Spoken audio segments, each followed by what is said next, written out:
Wanita itu tidak pernah membayangkan. Raja Merah yang kejam dan haus darah itu ternyata hanyalah seorang maniak terobsesi saudara perempuan untuk menemukan adiknya yang hilang. Dia bahkan merendahkan dirinya menjadi hewan kontrak wanita itu hanya untuk mendapatkan identitas seorang prajurit berpangkat rendah di ketentaraan. Karena di kiamat ini, hanya militer yang masih memiliki kebebasan untuk bergerak dan sumber dari semuanya adalah seorang arkeolog yang secara tidak sengaja memecahkan segel kuno, melepaskan kabut merah yang menelan kota. Manusia yang menghirupnya bermutasi menjadi gila dan mati dalam kesakitan. Makhluk lain berubah menjadi binatang buas merah yang mengerikan, namun laporan resmi menyembunyikan kebenaran. Para penyintas hanya bisa melarikan diri dengan panik melalui reruntuhan. 3 hari lalu, siaran resmi mendesak semua orang untuk tidak panik. Tetap di rumah. Jangan keluar. Namun sekarang, seluruh keluarga sedang duduk di dalam mobil mereka. Tiba-tiba, ketukan datang di jendela bersama dengan teriakan, "Pindahkan mobilnya sekarang." Segera, itu adalah militer. Ayah mereka bergumam dengan frustrasi, politisi sama sekali tidak dapat dipercaya jika mereka sudah mengerahkan tentara, dan mereka masih menyebut ini bencana alam? Pada saat itu, saudara perempuannya mendekat berbisik, "Kakak, aku takut." "Tidak apa-apa. Kita semua di sini." Dia meyakinkannya meskipun dadanya sesak, tetapi suara-suara ini gila. Sebenarnya apa kabut merah itu? Sebelum dia selesai, suara gemuruh membelah udara. Seluruh mobil terlempar ke langit, dan dari semua arah, mobil itu terbang lurus ke arah mereka. Dia membanting tangannya ke atas kepala saudara perempuannya secara naluriah. "Turun sekarang." Boom! Dampaknya menghancurkan mobil mereka melawan yang lain yang hancur bersama seperti sandwich. Dia berteriak panik, "Ayah, Ibu, kalian baik-baik saja?" Ayahnya menggertakkan giginya. "Kakiku, macet." Lebih buruk lagi, raungan mengerikan dari seekor binatang bergema di jalan. Seluruh keluarga menoleh ke arah suara itu. Apa itu? Makhluk mengerikan, berukuran besar, berteriak dengan marah ketika militer melepaskan badai peluru ke arahnya. Di belakang mereka, kerumunan yang ketakutan melarikan diri untuk hidup mereka berteriak, "Lari, monster! Ada monster di sana!" Ayah mereka meraung, "Cepat, keluar dari mobil!"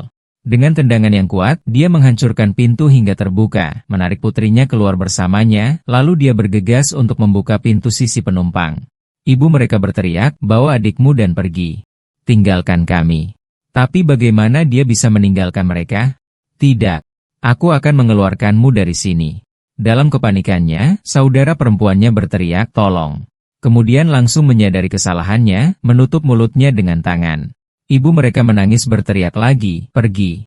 Kedua orang tua itu tersenyum melalui air mata, tatapan mereka dipenuhi dengan ketegasan. Mata mereka seolah berkata, "Jadilah seorang pria, ambil tanggung jawab padamu, kakak laki-laki, lindungi Xiao Shui." Detik berikutnya, sesuatu yang besar jatuh, melemparkan dia dan saudara perempuannya ke udara. Ketika dia menyentuh tanah, dia akhirnya melihatnya dengan jelas, monster hitam berbentuk seperti anjing raksasa yang bengkok, perutnya terbelah secara aneh dengan tulang yang terbuka. Dan begitu saja, orang tuanya pergi selamanya. Tapi tatapan lebah itu sekarang tertuju langsung pada dia dan saudara perempuannya. Sambil menggertakkan giginya, dia menyeretnya dan berlari, tetapi dia sedikit melawan, tidak mau meninggalkan orang tua mereka. Ledakan meletus di sekeliling mereka. Dunia tampak seperti akhir zaman dengan monster terbang yang mengitari langit, bahkan jet militer pun dijatuhkan. Baik hewan maupun manusia menjadi gila dan dia tidak tahu apa yang terjadi. Dia hanya bisa menyeret saudara perempuannya dan terus berlari. Jalan-jalan bergema dengan raungan mengerikan saat dia menariknya dari satu tempat persembunyian ke tempat persembunyian lainnya, takut ketahuan. Pikirannya berlomba. Supermarket, banyak perlindungan, banyak persediaan. Jika kita sampai di sana, kita mungkin bertahan sampai bantuan tiba. Menyaksikan seekor binatang buas di dekatnya berjalan ke kejauhan, dia akhirnya menghela napas panjang. Sudah pergi. Tetapi detik berikutnya, saudara perempuannya menjerit. Garis-garis merah menyebar di wajahnya. Dia panik, "Xiao Shu, apa yang terjadi?" Dia mencengkeram dadanya terengah-engah. "Kakak, aku merasa tidak enak." Kemudian dia memperhatikan dengan ngeri bahwa benang merah yang sama merayap di kulitnya sendiri. Apa-apa yang terjadi? Mungkinkah kita terlalu banyak menghirup kabut merah? Dia dengan cepat merendam handuk dengan air lalu menekannya di atas hidung dan mulut saudara perempuannya. Tetapi saat berikutnya, mutasinya sendiri memburuk, panas melonjak melalui dirinya seolah-olah ada sesuatu di dalam yang memaksakan diri keluar. Adik perempuannya berteriak ketakutan, "Kakak, apa yang terjadi padamu?" Dia menggertakkan giginya, "Tidak apa-apa. Aku baik-baik saja. Berjuang mati-matian untuk mencegah dirinya berubah. Namun aura tidak wajar itu menarik perhatian monster di dekatnya. Adiknya gemetar berbisik, "Kakak, jangan menakutiku seperti ini." Dia melirik binatang buas yang merayap mendekat dan mengutuk dalam hati. "Sial, mereka telah melihat kita." Tanpa pilihan, dia meraih tangannya dan lari lagi. Tetapi segera dia menyadari ada sesuatu yang salah. Monster lain menghalangi jalan di depan dan dari belakang, yang kedua muncul menjebak mereka. Suara adiknya bergetar, "Kak, apa yang harus kita lakukan?" Anehnya, makhluk itu tidak langsung menyerang, seolah-olah mereka sedang menunggu sesuatu. Dia mengatupkan rahangnya dan berkata, "Jangan takut, aku di sini." Tepat saat itu, raungan yang lebih keras membelah langit. Monster terbang turun dengan suara gemuruh, mengguncang tanah dan menimbulkan badai debu. Dari cara yang lain bereaksi, itu pasti pemimpin mereka. Apakah ini benar-benar hari di mana mereka tidak punya jalan keluar? Tanpa ragu, dia menarik adiknya kembali ke toko. Di dalam, "Hai, setidaknya hanya ada satu di sana. Di luar jauh lebih berbahaya." Mereka harus mengambil risiko dan menjatuhkannya. Mengambil tongkat kayu, dia menyerang, dan tidak peduli seberapa ganasnya, itu hanya anjing gila. Tetapi pada saat berikutnya, tongkat itu patah menjadi dua. Binatang itu meraung menerjang ke depan. Dia tidak menyangka itu akan sekuat ini. Dia berusaha dengan kedua lengan dan satu kaki, memisahkan rahangnya dengan putus asa. Lalu tuip, sebuah panah menembus tepat ke titiknya. "Kakak, kau baik-baik saja?" "Aku datang membantu." Tidak bisa menemukan pistol. "Hanya ini yang ada di supermarket," dia terengah-engah memegang busur. "Aku baik-baik saja." "Kau melakukannya dengan baik." Dia berhasil tersenyum tetapi kengerian memenuhi dadanya saat binatang itu, pendendam dan tanpa henti, meninggalkannya dan menyerang adiknya. Dia berputar dan melesat sementara dia berteriak mengejarnya. "Xiao Shua, jangan berani-berani melihat ke belakang." Saat ini, mutasinya semakin parah dengan cepat dan dari semua waktu, itu harus terjadi sekarang. Adiknya baru saja tersandung dan anjing mengerikan itu sudah ada di dekatnya. Sesuatu di dalam dirinya putus. Dia meraung dan menghancurkan dinding di sampingnya dengan batang baja yang mencuat. Dalam keputusasaan, dia melemparkan seluruh potongan dinding ke depan membanting B tepat di kepala. Bajingan manapun yang berani menyakiti adikku akan mati. Didorong oleh amarah, dia melepaskan badai pukulan pada makhluk itu. Adiknya, ketakutan, bergegas dan berpegangan padanya. "Kakak, apa yang terjadi padamu?" "Berhenti. Tolong berhenti. Aku baik-baik saja, sungguh. Aku baik-baik saja. Tolong jangan lakukan ini." Keadaan paniknya benar-benar membuatnya ngeri. Suaranya yang gemetar akhirnya menembus. Dia kembali sadar terengah-engah. "Xiao Shua, aku baik-baik saja sekarang, maaf aku membuatmu takut." "Kakak, apa kau yakin kau benar-benar baik-baik saja?" "Aku." Tapi sebelum dia selesai, binatang lain muncul menjulang tepat di belakangnya. Dia mendorong Xiazhu ke samping dengan seluruh kekuatannya. "Awas." Kali ini, itu adalah monster burung mutan yang menuki ke arah mereka. Dia menyambar batang besi terdekat dan mengayunkannya dengan seluruh kekuatannya. "Dasar burung jelek, jauhi adikku." Yang mengejutkannya, monster burung itu terlempar dari kakinya. Tunggu, kekuatan ini, dia benar-benar bisa mengalahkan mereka. Dia tidak tahu mengapa, tetapi tidak ada yang menyangkalnya. Dia menjadi lebih kuat. Dia menoleh ke adiknya, "Cari tempat bersembunyi, aku akan membantai makhluk-makhluk ini." Wajah Xiao Ciwi menegang karena khawatir, tetapi dia tahu yang sebenarnya. Salah satu yang lebih besar mengincar mereka dan dia tidak punya pilihan selain memancingnya pergi. Dia berpegangan padanya gemetar, "Kak, jangan pergi. Aku takut kau akan kehilangan kendali lagi." Dia meletakkan tangan dengan lembut di kepalanya. "Jangan khawatir kali ini. Aku tidak akan kehilangan diriku sendiri." Tapi suaranya pecah, air mata berlinang, dia memotongnya dengan tegas. "Tetap di sini dan tunggu aku. Aku akan segera kembali untukmu." "Baik." Meskipun enggan, dia mengangguk membuat janji sendiri. "Kalau begitu berjanji padaku, kau akan kembali dengan selamat." "Tentu saja, percayalah pada kakakmu." Dengan itu, dia melangkah keluar ke tempat terbuka. Jika tebakannya benar, membunuh binatang buas ini dan menyerap energi merah mereka adalah kunci untuk tumbuh lebih kuat. "Kau membawa lebih banyak energi, bukan? Jika aku mengalahkanmu, aku akan memiliki cukup kekuatan untuk melindungi keluargaku, jadi mati untukku." Tetapi alih-alih melangkah maju, pemimpin mengirimkan sekelompok binatang buas yang lebih rendah terlebih dahulu. Dia mencibir. "Jadi aku masih belum layak mendapatkan perhatian pribadimu? Baiklah.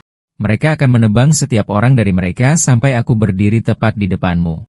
Dengan raungan, dia menjatuhkan senjatanya dalam serangan vertikal, menghancurkan langsung ke tengkorak monster. Detik berikutnya, binatang lain menerkam dan menancapkan giginya ke bahunya.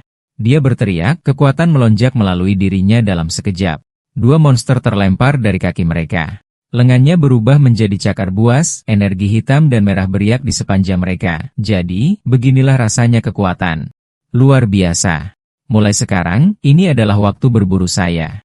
Tepat pada saat itu, deru jet militer membelah langit. Sebuah bom dijatuhkan dari atas. Pemimpin binatang itu menjawab dengan raungan memekakan telinga dan ledakan bergemuruh, asap mengepul ke langit. Tapi itu semua sia-sia. Monster itu berdiri dan terluka, begitu juga dia. Dia menjawab dengan raungannya sendiri dan dengan kecepatan tinggi, dia mengukir ke medan perang memulai pembantaiannya. Sekarang, dia tampak babak belur dan hancur.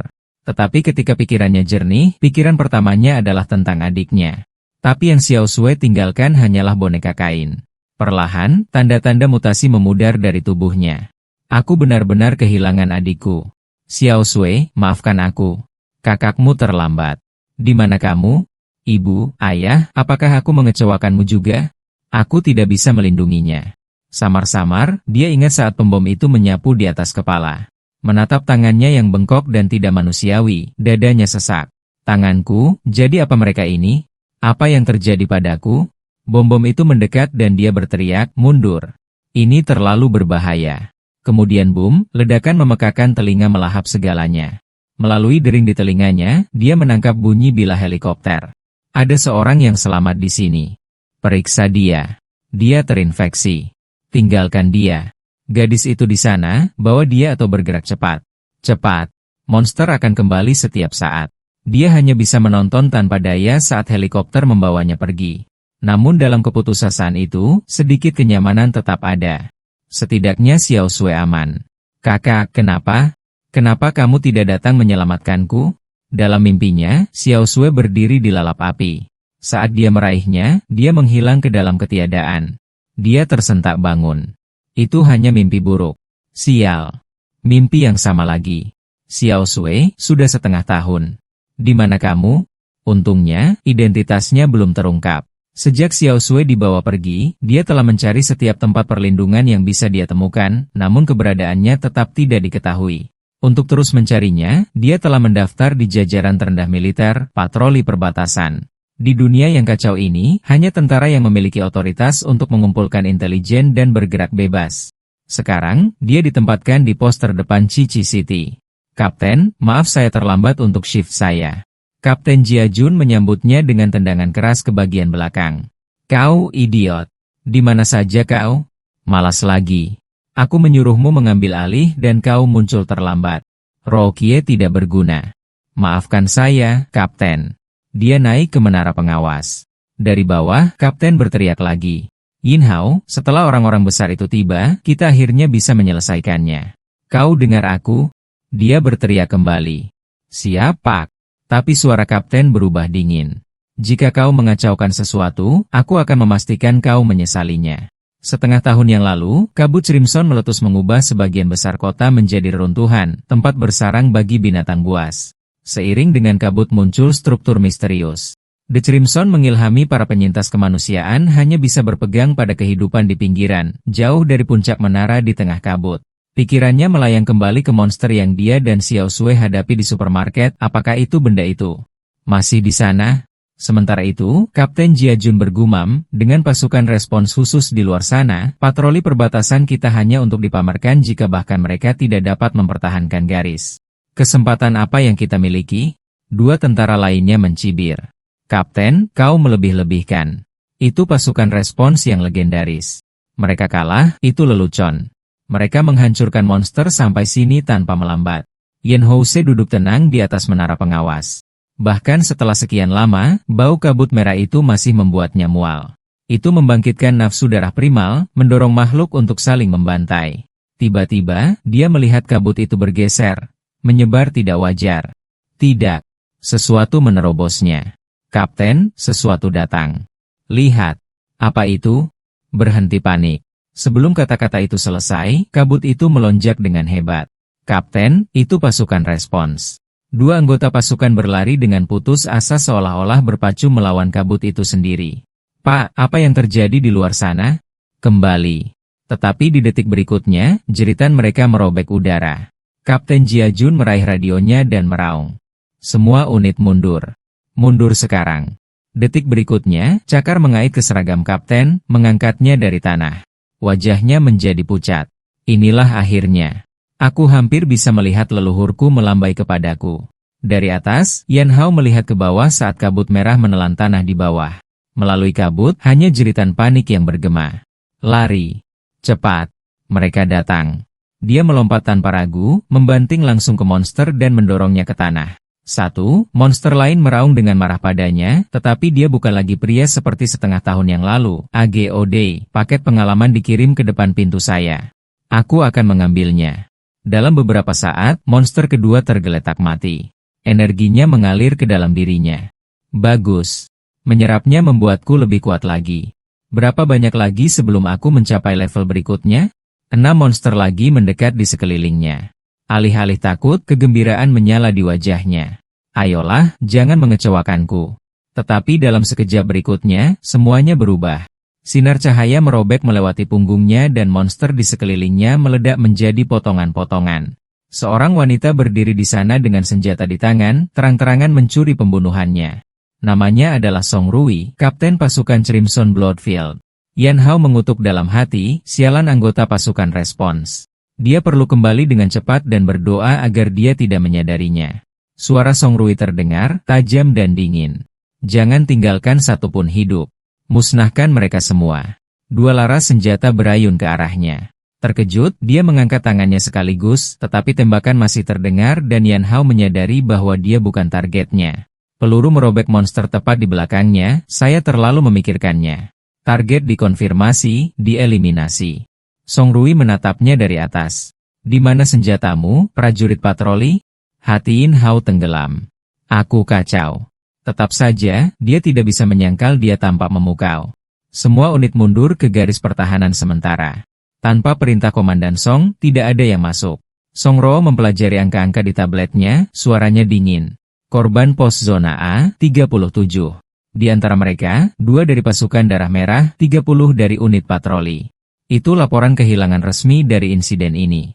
Yan Hao memprotes tanpa daya. Lalu kenapa kau menahanku? Aku juga korban.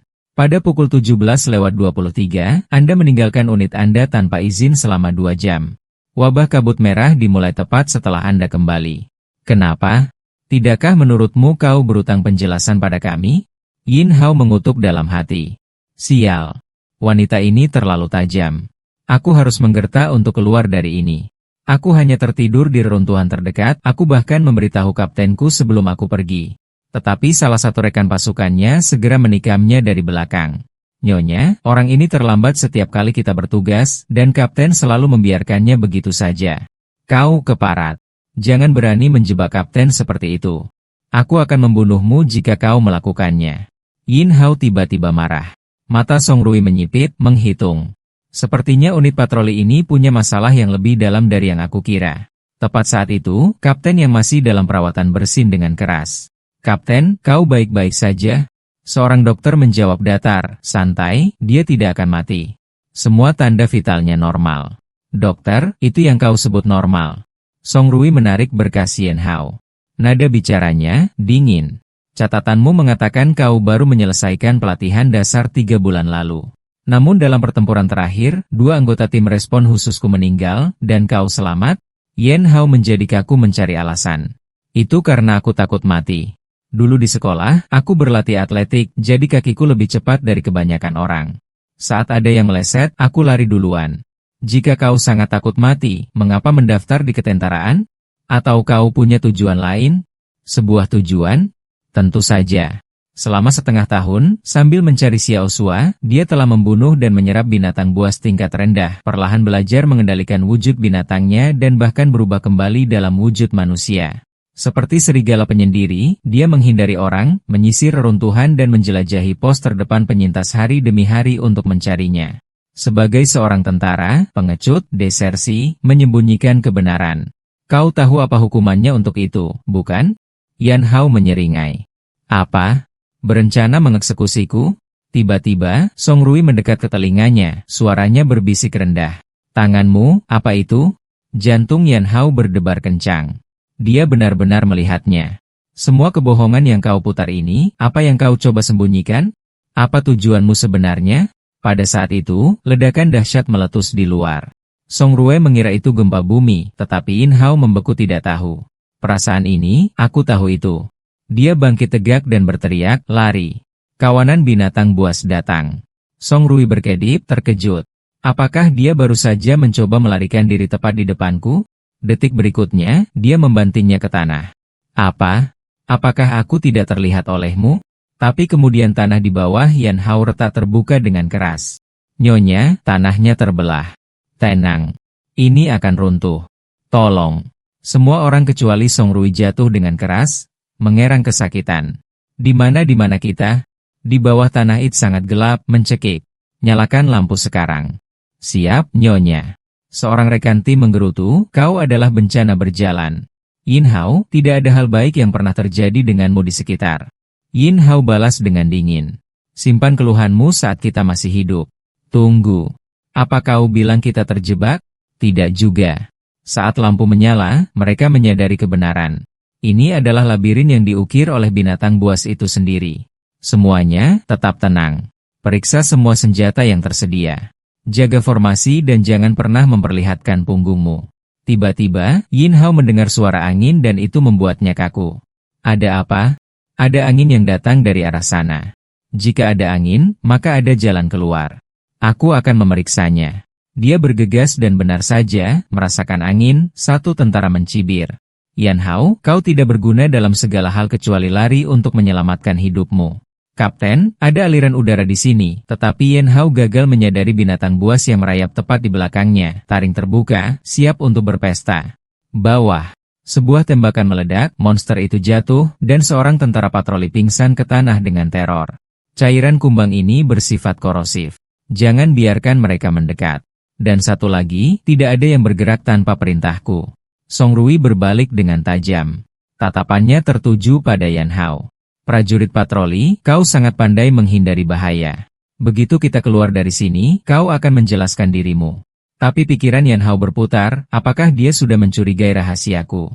Kenapa tidak mengungkapkanku sekarang? Apa tujuan sebenarnya? Kemudian terdengar suara gemerisik yang bergema di sekeliling mereka.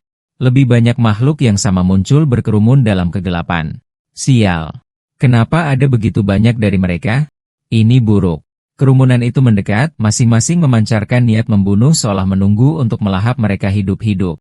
Song Rui dan pasukannya segera melepaskan tembakan sambil mundur ke arah yang berlawanan. Tiba-tiba, Yan Hao membeku di tengah jalan. Song Rui membentak, jangan berhenti. Terus bergerak. Tapi Yan Hao bergumam, tidak. Kerumunan itu, berhenti. Lihat ke depan. Seekor serangga besar menjulang di depan mereka, binatang kelas dominator menghisap kabut merah. Pada saat berikutnya, ia memadatkan kabut menjadi bola energi yang bersinar. Ekspresi Yan Hao menjadi gelap, hati-hati. Benda ini berbahaya. Song Rui mengangkat senjatanya dan menembak tepat saat binatang itu menyelesaikan pengisiannya dan meluncurkan bola energi. Boom! Ledakan memekakan telinga mengguncang gua saat peluru Song Rui menghantam kepala monster itu. Pada saat yang sama, bola energi meluncur lurus ke arah Song Rui, tiarap. Yan Hao meraung, tepat pada waktunya, dia menerjang ke depan membanting tinjunya ke bola dan menyerap energi ke dalam dirinya. Song Rui memulai, tapi dia memotongnya. Jika kita selamat, aku akan menjelaskan segalanya. Dia kemudian memperhatikan luka dari serangan Song Rui sebelumnya yang semakin melebar di tubuh binatang itu. Alis Song Rui berkerut. Bahkan seranganku hampir tidak menggoresnya. Yin Hao, apakah kau benar-benar punya cara? Hati-hati. Tapi Yin Hao hanya menyeringai dengan percaya diri. Binatang seperti ini, aku telah membunuh ratusan, jika tidak ribuan, mengira kelas dominator bukanlah hal baru bagiku. Kelas monster dari terendah hingga tertinggi, pengintai, pemburu, dominator, colosus, malapetaka. Dengan raungan, dia meluncurkan dirinya ke udara, mati untukku. Cakarnya menebas merobek lubang menganga tepat di tubuh binatang itu. Jika aku menyerapmu, seberapa kuat aku akan menjadi? Mendarat dengan keras, Yin Hao masih mengerutkan kening karena tidak puas. Sial, kau tangguh. Binatang biasa sudah hancur berkeping-keping. Serangga yang menjulang tinggi itu membayanginya, besar seperti tank perang lapis baja. Bukti bahwa ia telah melahap tak terhitung jumlahnya dari jenisnya sendiri. Serangga besar itu tidak mundur. Ia meluncurkan serangan balik tetapi Yan Hao menghindar dengan mudah, mengejek terlalu lambat. Dia menyadari makhluk itu telah menuangkan segalanya ke dalam pertahanan. Bahkan lebih baik, itu hanya membuatmu menjadi target bergerak. Rekan-rekan tentaranya tercengang, menatap seolah dalam mimpi. Si lemah yang selalu diganggu ternyata menyembunyikan kekuatan sebanyak ini. Apa-apa dia? Mustahil. Dia adalah orang yang berlari lebih cepat dari siapapun dan paling takut mati. Tepat pada saat itu, suara Song Rui memotong kekacauan.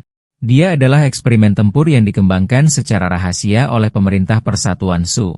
Prajurit yang membutuhkan 3 bulan untuk menyelesaikan pelatihan dasar, orang yang selalu berlari pertama. Dia adalah senjata eksperimental melawan binatang buas. Ya, itulah kebenarannya. Tunggu, Kapten. Kau tahu selama ini? Tidak. Hanya ketika dia melindungiku dari sengatan lebah itu, barulah aku memastikan hal itu. Wakil Kapten Crimson Blood, Lin Yang, merasakan pikirannya berpacu. Su memiliki eksperimen seperti ini atau apakah Kapten Song menyembunyikan sesuatu sendiri? Dia melarikan diri dari lab dan menyelinap ke patroli perbatasan. Wabah merah yang terlewatkan itu. Mungkinkah itu karena dia?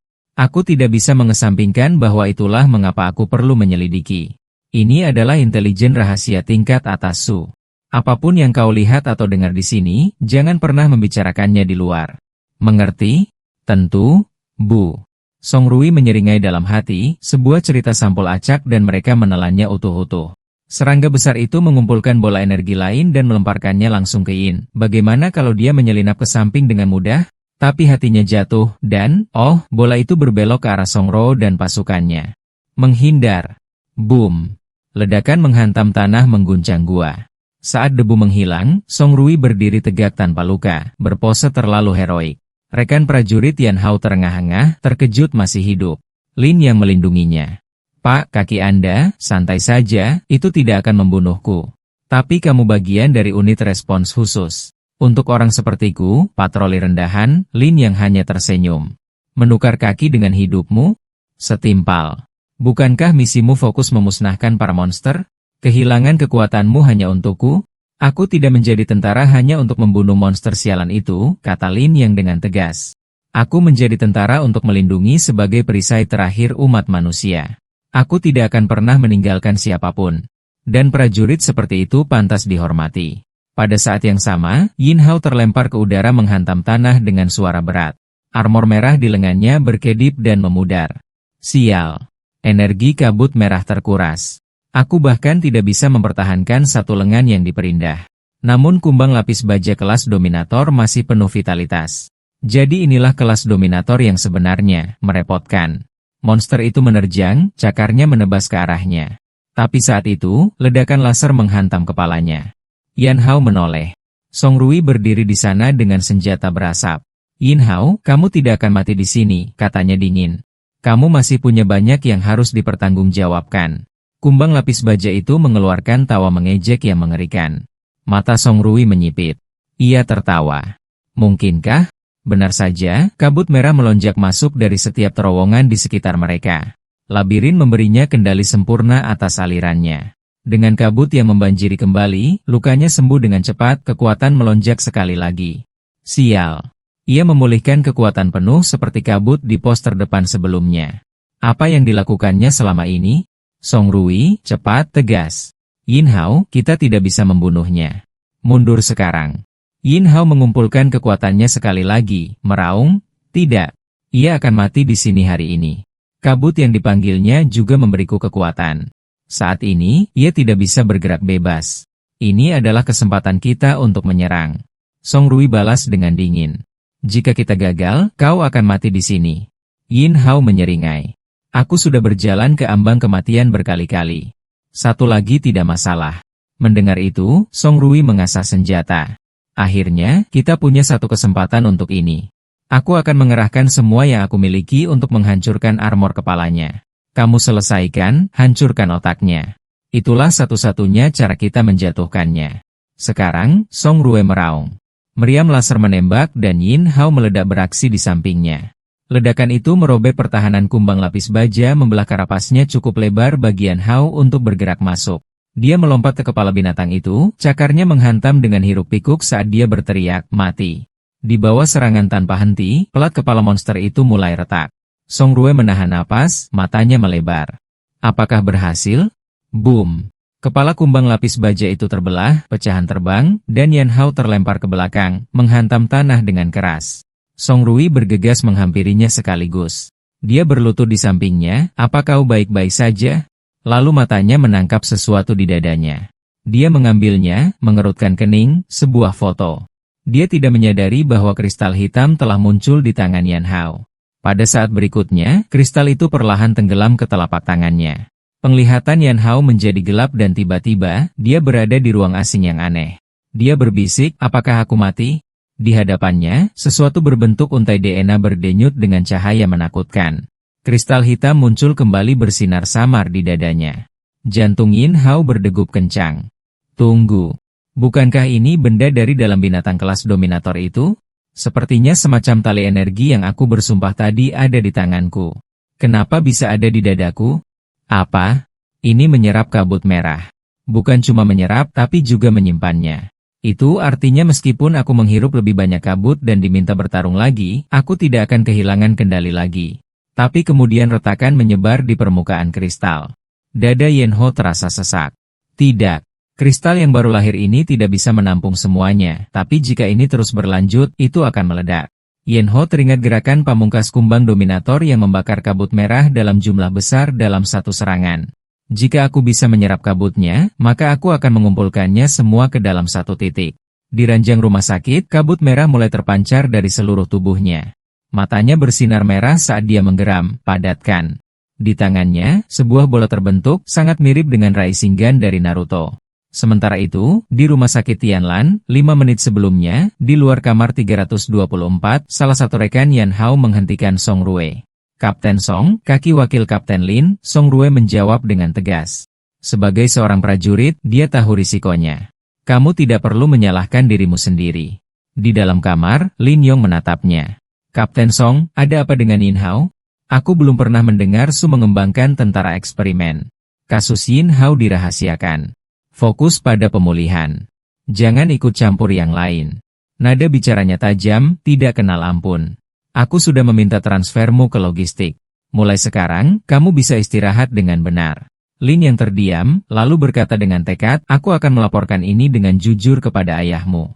Kepala staf Song Lian, "Aku yakin dia akan tahu bagaimana menilainya." Suara Song Rui dingin. "Wakil Kapten Lin, ingat siapa atasanmu. Mulai saat ini, cutimu dibekukan. Tetap di sini. Kamu tidak akan kemana-mana." Dia keluar dengan marah, wajahnya gelap. "Di mana Yin Hao?" "Kamar 314. Bawa aku ke sana." Beberapa saat kemudian, mereka tiba di luar kamar 314. Berjaga-jaga. Tanpa perintahku, tidak seorang pun masuk. Di dalam, Yan Hao sudah membentuk bola seperti bom monster berekor. Song Rui masuk tepat saat energi berdenyut berbahaya di tangannya. Matanya melebar. "Yin Hao, apa yang sedang kamu lakukan?" "Tunduk." Yin Hao berteriak. Tanpa pilihan lain, dia mencoba membubarkannya dan reaksi balasan mengirimnya terbang. Song Rui bereaksi seketika menjatuhkan diri saat cakram energi mengiris di atas kepalanya, berputar keluar melalui pintu seperti pisau berputar. Prajurit patroli yang menjaga pintu masuk ambruk ke lantai karena ketakutan. Boom! Bangunan rumah sakit bergetar saat cakram itu meledak bersih melalui struktur. Itu tidak berhenti, menabrak bangunan kedua di jalurnya. Saat gelombang meluas, bangunan ketiga terpotong tepat di tengah. Wakil Kapten Lin menatap lubang besar itu, terkejut. Bangunan yang ditinggalkan itu hancur. "Apakah itu Yin Hao?" "Kapten Song, berapa lama menurutmu kamu bisa merahasiakan ini?" Prajurit patroli di pintu itu hampir menangis. "Kenapa selalu aku yang terseret ke dalam ini? Seseorang selamatkan aku. Aku belum mau mati." Keringat dingin menetes di dahi Song Rui. Serangan itu teknik Beatles. Bagaimana Yan Hao menggunakan kemampuan monster tanpa bahkan menjadi monster? Dia berbalik tajam, menatapnya dengan tatapan keras. "Yan Hao, penjelasan yang kamu utangkan padaku menumpuk dengan cepat." Tak lama kemudian, mereka berdua sendirian di atap rumah sakit. Yan Hou menjelaskan semuanya dari awal hingga akhir. Ekspresi Song Rui menjadi gelap. Jadi maksudmu, kamu tidak hanya bisa menyerap inti monster, tetapi juga meniru kemampuan mereka? Yan Hao mengangguk. Bukan hanya itu, aku juga bisa menyimpan kabut merah, dan kristal itu, sepertinya mampu memperbaiki dirinya sendiri. Song Rui menyentuh dagunya sambil berpikir. Kamu punya daftar fitur yang cukup banyak, bukan? Yan Hao menatap tangannya yang berubah menjadi monster. Ya. Aku telah mendapatkan kekuatan dan kemampuan mereka, tetapi aku mungkin juga perlahan-lahan berubah menjadi salah satu dari mereka. Suaranya merendah dengan pahit. Kalau itu terjadi, apakah aku masih benar-benar manusia? Kapten Song, menurutmu aku ini apa? Suara Song Rui tenang tapi menusuk. Kamu adalah kamu, satu-satunya. Manusia atau monster, itu tergantung bagaimana kau menggunakan kekuatan ini. Tapi jangan lupa, kekuatanmu adalah bencana sekaligus senjata. Sekarang kau punya dua pilihan. Pertama, bergabung dengan Crimson Blood sebagai anggota cadangan di skuadku. Kedua, diklasifikasikan sebagai ancaman dan dilenyapkan bersama dengan para monster. Dilenyapkan. Yan Hao terkekeh gelap. Tapi apa kau benar-benar berpikir garnisun di sini punya kekuatan untuk melakukan itu? Song Rui membalas tatapannya. Seperti sekarang, aku tidak bisa berurusan denganmu. Tapi jika kau pikir kau sendiri bisa melawan Su, itu kesombongan. Jika kau bergabung dengan skuadku, itu tidak akan merugikanmu.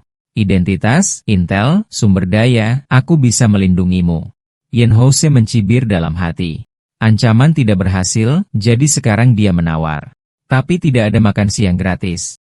Kenapa dia mengambil risiko menerima orang asing, elemen berbahaya yang tidak stabil? Harganya pasti mahal. Song Roa, kau tidak mungkin sejauh ini hanya untuk merekrut, kan?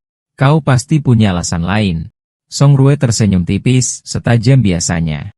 Ya, aku memang membutuhkanmu untuk alasan pribadiku, tapi percayalah, kita bukan musuh. Jika kau mau, anggap saja ini kesepakatan. Dengan itu, dia perlahan mengeluarkan foto dari sakunya.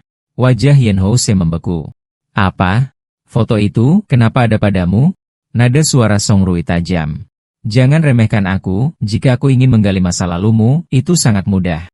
Bergabunglah dengan Crimson Blood dan aku akan menggunakan intelijen tingkat tinggi untuk membantumu melacak keberadaan adikmu. Tawaran itu terlalu menggoda bagian untuk ditolak. Mencari sendirian ada batasnya.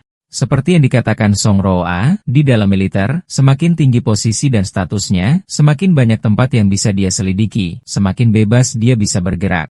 Deal. Tapi Kapten, karena kau sangat membutuhkanku, sedikit kenaikan gaji tidak akan merugikan. Kan? Kan? Maksudku, aku menghabiskan semua gajiku sejauh ini untuk mencari adikku. Yan Hao menggaruk kepalanya, berpura-pura bodoh. Yan Hao, prajurit patroli rendahan. Aku, sebagai Kapten Crimson Blood, dengan ini menunjukmu sebagai anggota cadangan di skuadku. Kau akan mendapatkan tingkat gaji tertinggi. Sekarang, segera, pergi urus dokumennya. Siap, Bu. Aku akan pergi ke unit patroli sekarang untuk mengurus transfer. Oh, dan soal kerusakan rumah sakit, kau yang merusaknya. Aku akan menanggungnya. Tapi jangan senang dulu, aku akan memotongnya dari gajimu nanti. Yan Hao membeku, wajahnya meringis. Sudah kuduga. Aku masih harus membayarnya. Menatap punggungnya saat dia pergi, Song Rui mengepalkan tinjunya. Paman, aku bersumpah akan menemukan cara untuk menyelamatkanmu. Instingnya mengatakan padanya, Yin Hao membawa dalam dirinya kunci untuk mengubah monster kembali menjadi manusia. Di dalam markas patroli kota Chushi, Yin Hao tiba untuk melapor bersama prajurit patroli yang sama di sisinya. Tapi Yin Hao tidak mengerti dan akhirnya bertanya, apa? Kau juga bergabung dengan tim tanggap khusus? Kapten Song dan Wakil Lin sangat menghargaiku. Aku mungkin hanya di logistik, tapi saudara Yin, kita masih bisa saling menjaga. Bagian yang canggung adalah Yin Hao tiba-tiba menyadari bahwa dia tidak pernah benar-benar mengingat nama orang ini. Saat itu, prajurit patroli itu melambaikan tangannya. Itu Kapten Jia. Dia baik-baik saja. Kapten Jia masih berdiri di sana dengan tongkatnya, dengan keras kepala mencoba melakukan bagiannya, tetapi suasana berubah tajam ketika cibiran membelah udara. Jia tua, dulu kau menamparku karena wanita bisu itu. Dan sekarang, lihat dirimu seperti anjing liar yang memohon kepada korps pertahanan kota kita untuk mendapatkan tunjangan kematian bagi anak buahmu. Dengan itu, si pembicara menendangnya dengan keras. Penyerang itu tidak lain adalah Zhang Xi, komandan korps pertahanan kota Cici. Para prajurit patroli tersentak tidak tahan lagi. Kalian bajingan, Dia meraung. Baik Yan Hao maupun yang lainnya membeku kaget saat prajurit itu dibanting ke tanah. Bahkan saat dipiting, dia menggertakkan giginya dan berteriak, "Lepaskan Kapten Jia, kalian sampah!" Zhang Xi meraih dagu Kapten Jia dan meludah di wajahnya sambil mencibir, berlutut dan jilat lumpur dari sepatuku. Atau, katanya, sambil menunjuk ke petugas patroli yang dipiting, "Aku akan mematahkan lengan anak ini dan menggunakannya sebagai tongkatmu." Kapten Jia mengepalkan giginya terlihat tercabik, pikirannya adalah medan perang pilihan yang bertentangan. Pada akhirnya, dia perlahan berlutut. Sebelum lututnya menyentuh tanah, Yin Hao menariknya berdiri tegak. Bagaimanapun, pria ini pernah menjadi kaptennya. Yin Hao berkata, "Kau sudah membantuku lebih dari sekali. Biarkan aku membalas budi kali ini." Kemudian Yin Hao membentak, "Selama aku di sini, siapapun yang berani menyentuh Kapten Jia, akan kubakar tulang mereka untuk kayu bakar." Orang-orang itu membeku. Dari mana Yan Hao mendapatkan keberanian untuk mengatakan itu? Kau pikir dia siapa? Keempatnya maju serempak ke arah Yan Hao sambil berteriak, "Kau mencari mati." Tatapan Yin Hao mengeras. Dia menundukkan tubuhnya dan masuk ke posisi menyerang dalam sekejap. Dia meluncurkan tendangan langsung ke rahang salah satu pria. Sikutnya mengikuti, menghantam yang lain dengan bunyi gedebuk tumpul. Kemudian dia memberikan tendangan keras ke paha pria ketiga. Terdengar suara retakan yang mengerikan. Pukulan terakhirnya menghantam perut pria keempat, membuat kepalanya membentur dinding. Pukulan ini bahkan tidak layak untuk pemanasan. Yang lain tidak mundur. Salah satu dari mereka mencibir, "Kapten kami adalah petarung peringkat E. Kau berani menyentuh kami. Kau mati." Mata Zhang Xi berkedip, tapi diam-diam dia terpanas selama beberapa detik. Bagaimana bisa anak ini secepat ini? Zhang Xi menghunus pistolnya dan membentak sampah patroli. "Berani melawan korps pertahanan kota? Kau ingin tahu?" Detik berikutnya, Yin Hao dengan mulus menghindari 3 peluru yang ditembakkan. Gerakannya sangat cepat. Pada saat yang sama, dia merebut pistol Zhang Xi. "Kau terlalu lambat menarik pelatuk." Sebelum Zhang Xi bisa bereaksi, Yin Hao menghancurkan senjata itu menjadi berkeping-keping di tangannya. "Menyedihkan. Bahkan tidak 1% dari Song Rui," katanya. Tapi Zhang Xi belum selesai. Dia tiba-tiba mengeluarkan pisau. Sebelum dia bisa mengayunkannya, Yan Hao dengan mudah menangkap bilahnya. Tangannya gemetar sangat keras sehingga dia hampir tidak bisa menahannya.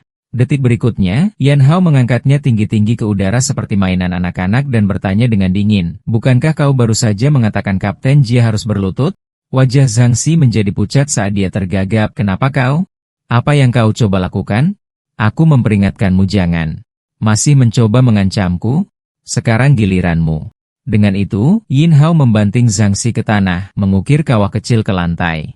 Zhang Xi tergeletak, jelas tidak bisa bergerak untuk saat ini. Para penonton membeku karena syok. Dia telah menghindari peluru dan menghancurkan pistol standar dengan tangan kosong. Pada saat itu, Yan Hao menyadarinya sendiri. Tubuhnya diperkuat oleh inti binatang buas bahkan telah melampaui harapannya sendiri. Yang lain panik dan lari sambil berteriak, "Monster, lari!" Yan Hao dengan tenang mengambil tongkat yang tergeletak di tanah. Prajurit patroli menepuk bahu Yan Hao sambil berteriak, "Saudara Yan, kau adalah pejuang sejati barusan." Yan Hao menatapnya dengan khawatir dan menjawab, "Kau baik-baik saja? Jangan khawatir. Tubuhku bisa menerima pukulan." "Terima kasih, Yan Hao." "Untuk apa?" "Kapten Jia, kau selalu menjagaku. Membelamu sekarang adalah yang paling bisa kulakukan." Kapten Jia masih terlihat khawatir. "Tapi bagaimana jika korps pertahanan kota mengejarmu?" Petugas patroli menepuk dadanya dan meyakinkannya. "Jangan khawatir, Kapten Jia. Yin Hao dan aku sekarang berada di tim tanggap khusus. Pertahanan kota tidak akan berani macam-macam dengan kami. Pangkalan sementara, tim tanggap khusus kota Chuxi. Pengajuan selesai." Song Rui berbicara. "Lamaranmu telah dikirim ke markas dan markas sudah menyetujuinya." "Cepat sekali. Jadi aku resmi menjadi anggota sekarang?" Yin Hao bertanya dengan terkejut. Song Rui menggelengkan kepalanya dengan peringatan. "Tidak secepat itu. Yin Hao, ujian sebenarnya akan datang berikutnya. Kau harus segera menuju ke markas kota Danau untuk mengikuti penilaian masuk divisi tempur tim tanggap khusus, Qishua. Tapi dengan kekuatanmu, aku yakin kau akan lulus." "Oke. Aku akan membuat rekor baru." Kota Danau adalah kota metropolis teknologi modern yang jauh lebih maju. Itulah tujuan Yin Hao. Penilaian akan diadakan di sana. Song Rui menjelaskan, "Ini kota Lake, ibu kota Su, dan markas Qishue ada di sini. Yan Hao menunjuk petugas patroli di sampingnya, bingung. Kudengar anggota resmi Qishua dimulai dari petarung peringkat D. Bagaimana peringkat petarung ini dievaluasi? Dia berpikir, orang ini sangat lemah. Bagaimana dia bisa mengikuti penilaian Qishu? Petugas patroli itu tertawa canggung. Oh, ya, aku bisa menerima pukulan. Song Rui menjelaskan, dia bergabung dengan logistik, bukan divisi tempur, jadi dia tidak perlu mengikuti penilaian pertempuran. Petugas patroli itu dengan cepat menambahkan, tapi logistik tetap bertarung bersamamu di lapangan. Kau akan mengandalkanku nanti. Song Rui melanjutkan, Yin Hao, karena kita punya waktu, biar ku beritahu beberapa hal. Orang sepertiku yang bisa menggunakan kemampuan semuanya diklasifikasikan sebagai petarung. Kekuatan petarung dibagi menjadi 6 peringkat, E, D, C, B, A, dan S. Markas memiliki sistem evaluasi resmi yang berbasis terutama pada kekuatan fisik dan daya tahan. Sementara itu, monster diklasifikasikan menjadi 5 tingkatan, pengintai, pemburu, penguasa, monster raksasa, dan bencana. Umumnya, petarung peringkat D dapat menangani monster kelas pengintai. Dengan kata lain, peringkat D kira-kira setara dengan kelas pemburu. Petarung C dan B cocok dengan monster kelas penguasa sementara peringkat A setara dengan monster raksasa. Pada petarung peringkat S, mereka setara dengan monster kelas bencana. Selain itu, kompatibilitas dengan skor B juga memengaruhi peringkat seseorang. Itulah yang kami sebut adaptasi skor B. Saat ini, di kiamat ini, hanya monster yang bermutasi oleh kabut merah yang memiliki kemampuan bawaan. Petarung manusia hanya dapat membangkitkan kekuatan dengan mengadaptasi inti monster melalui persenjataan inti monster. Kebugaran fisik, bakat, bahkan keberuntungan, semuanya memengaruhi adaptasi skor B. Semakin cocok, semakin besar kualitas dan jumlah kemampuan yang dibangkitkan. Gagal beradaptasi dan peringkat tertinggi yang akan pernah kau dapatkan adalah peringkatmu. Tiba-tiba, kendaraan militer itu berhenti dengan berdecit. Maaf, jalan ini sedang dalam pengendalian lalu lintas. Kau harus mengambil jalan memutar. Berani-beraninya kalian menghalangi tim tanggap khusus? Kami juga sedang bertugas. Jangan dipaksakan. Sebelum pertengkaran berlanjut, sebuah mobil dengan lambang khusus melaju lewat. Song Rui mengerutkan kening, merasakan sesuatu yang aneh. Penilaian masuk Qishui. Mengapa seseorang dari Loftang Corporation muncul di sini? 1 jam kemudian di lokasi penilaian masuk Qishua, Proktor Lin Yongshin, seorang petarung peringkat A dari Qishua, berbicara dengan keras. Qishua adalah perisai terkuat umat manusia dan pedang tertajam dari tim tanggap khusus. Aku tidak peduli latar belakang macam apa yang kau miliki. Di sini, kalian mengikuti aturan. Koneksi dan jalan pintas tidak di bawah pengawasanku. Tanpa keterampilan nyata, tidak ada yang bertahan di Qishua. Tahap pertama penilaian fisik dimulai dengan lari 100 meter dengan beban 50 kg. Yan Hao melesat maju seperti roket meninggalkan semua orang di belakang debu menyelesaikan hanya dalam 5,10 detik. Tes ketlebel berbobot elektromagnetik. Yan Hao mengangkat 500 kg dengan satu tangan. Tes kekuatan pukulan, Yan Hao mengarahkan tinjunya ke depan. Mesin itu hancur saat terkena benturan. Sistem mengumumkan, perangkat uji rusak tidak dapat mengukur. 10 menit kemudian, Yan Hao berdiri di depan Lin Yongshin, memberi hormat dan melaporkan, Proktor, semua tes selesai. Lin Yongshin mengangguk, dikonfirmasi. Skor, 198 poin. Para kandidat lain tercengang. 198 poin? Rekor pemula hanya 140. Tidak mungkin dia pasti curang. Dia tamat. Pada saat itu, Zhang Jin, adik dari Kapten Korps Pertahanan Kota Cici maju untuk bertanya, Instruktur Lin, rekor masuk pemula tertinggi adalah 140 poin. Dan sekarang skornya melampaui rekor itu? Aku tidak percaya. Mata Lin Yongshin menyipit saat dia menatap Jin Jin. Aku secara pribadi mengawasi setiap tes dan semuanya ada di video. Apakah kau menuduhku melakukan favoritisme? Tentu saja tidak. Aku hanya penasaran. Zhang Jin dengan cepat melambaikan tangannya. Saat Zhang Jin melewati Yan Hao, dia bertanya dengan dingin, kau Yan Hao dari patroli kota Chuxi? Yan Hao menjawab dengan wajah kosong. Ada apa? Dalam hati, dia berpikir, aku bahkan tidak kenal orang ini dan dia sudah mengajak berkelahi. Zhang Jin menyeringai, santai hanya menyapa. Lagi pula, kita dari kampung halaman yang sama. Tapi dalam hatinya, dia mencibir, tunggu saja. Penghinaan yang diderita saudaraku. Aku akan membuatmu membayar 2 kali lipat. Yan Hao mencibir dalam hati. Kampung halaman yang sama? Persetan. Untungnya, Lin Yongxin menjelaskan, itu adalah Zhang Jin, putra Kapten Korps Pertahanan Kota Cici. Kau mengenalnya? Yan Hou mengerutkan kening. Jadi itu benar-benar Korps Pertahanan Kota. Tokoh Korps Pertahanan Kota Cici. Kelompok itu busuk sampai ke akar-akarnya. Lin Yongxin kemudian mulai mengumumkan hasil tes fisik. Tempat ke-30, Zhang San, 89 poin. Tempat ke-29. Tempat ketiga, Zhang Jin, 123 poin. Tempat kedua, Jin Ying, 135 poin. Di tempat pertama, Yin Hao dengan 198 poin. Jin Engge, seorang peneliti senior dari Biro Intelijen Teknis berpikir dalam hati, aku hanya datang ke penilaian untuk bersenang-senang, tetapi tahun ini ada pendatang baru yang sangat kuat. Menarik. Aku harus mempelajarinya dengan cermat. 15 teratas tetap. Tes berikutnya, adaptasi korps binatang. Sementara itu, di dalam kamar asrama tunggal, Zhang Jin sedang melakukan panggilan video dengan seseorang di tabletnya dengan marah. Seharusnya aku yang mendapatkan tempat pertama. Siapa yang tahu dua monster akan muncul?